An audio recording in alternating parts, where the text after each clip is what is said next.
বাংলাদেশ দল ভারত সফর করার আগ থেকে বাংলাদেশ দলের উপর হামলা চালানোর হুমকি দিয়ে রেখেছেন ভারতীয় হিন্দু সম্প্রদায়। বিশেষ করে বাংলাদেশ বনাম ভারতের মধ্যকার দ্বিতীয় টেস্টে হামলা চালানোর ঘোষণা দেন হিন্দু সম্প্রদায়।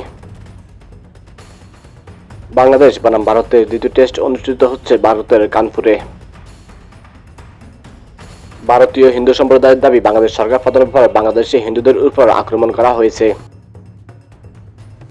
তারই পরিপ্রেক্ষিতে ভারতীয় হিন্দু সম্প্রদায় বাংলাদেশ দলের উপর হামলা চালানোর ঘোষণা দেন। ভারতীয় হিন্দু সম্প্রদায়ের ঘোষণাকে মাথায় রেখে এবার ভারতীয় ক্রিকেট বোর্ড বাংলাদেশের জন্য 3 স্তরের নিরাপত্তা ঘোষণা করেছেন। ইতিমধ্যে কানপুর স্টেডিয়ামের চারদিকে পুলিশ, সেনাবাহিনী সহ অন্যান্য নিরাপত্তা কর্মীরা এসে অবস্থান নিয়েছেন। ইতিমধ্যে সেনাবাহিনী প্রধান প্রেস মিটিংয়ে বলেন, কোনো ঝামেলা হলে তারা কঠোরভাবে ব্যবস্থা নেবেন। তো দর্শক, ভিডিওটি ভালো লাগে লাইক, কমেন্ট কিংবা শেয়ার করুন আর সাবস্ক্রাইব করে চ্যানেলটির পাশে থাকুন। ধন্যবাদ।